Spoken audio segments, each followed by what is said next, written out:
નમસ્કાર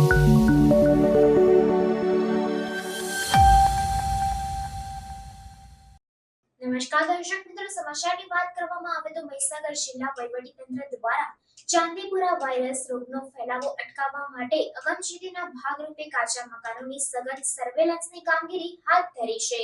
મહીસાગર જિલ્લા વહીવટીતંત્ર દ્વારા ચાંદીપુરા વાયરસ એન્સેફેલાઇટિસ રોગનો ફેલાવો અટકાવવા માટે અગમચેતીના ભાગરૂપે આંગણવાડીઓ અને પ્રાથમિક શાળાઓમાં તેમજ જિલ્લામાં કાચા મકાનોની સઘન સર્વેલન્સની કામગીરી હાથ ધરી છે।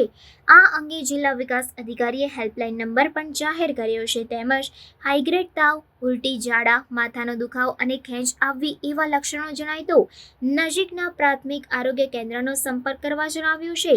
તાજેતરમાં ગુજરાત રાજ્યના કેટલાક જિલ્લાઓમાં શંકાસ્પદ ચાંદીપુરા રોગના લક્ષણો ધરાવતા હોય એવા કેસો જોવા મળેલા છે, જેમાં મહીસાગર જિલ્લામાં પણ શંકાસ્પદ ચાંદીપુરા રોગના લક્ષણો ધરાવતા એક બાળકનું અવસાન થયું છે, જે હજુ કન્ફર્મ હોવાનો રિપોર્ટ આવેલો નથી, પરંતુ અગમચેતી અને સાવચેતીના પગલાં તરીકે સમગ્ર મહીસાગર જિલ્લામાં આરોગ્યની ટીમ દ્વારા અસરકારક કાર્યવાહી, ડસ્ટિંગ ઉપરાંત જિલ્લામાં કાચા મકાનો હોય એમાં કામગીરી કરવામાં આવી રહી છે।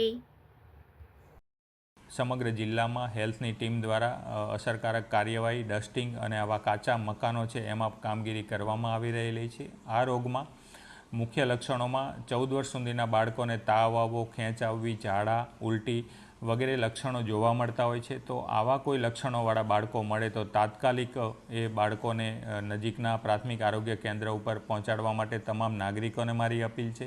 તમામ પ્રાથમિક શાળાના જે શિક્ષકો છે એ પણ કોઈ તાવ અને ઝાડાના લક્ષણો ધરાવતા બાળકો જો મળી આવે તો એમના નામ ડિસ્ટ્રિક્ટની જે હેલ્પલાઇન નંબર છે 99 257 85 955 99 257 85 955 ઉપર આવા બાળકોનું પૂરું નામ, મોબાઈલ નંબર, ગામનું નામ લખીને મોકલાવે કે જેથી આવા બાળકોને અમે ટ્રેસ કરીને એને નજીકના પ્રાથમિક આરોગ્ય કેન્દ્રથી લઈને ડિસ્ટ્રિક્ટ હોસ્પિટલ સુધીને આપણે એમને સંવેદનશીલ બનીને એ કામગીરી કરી શકીએ।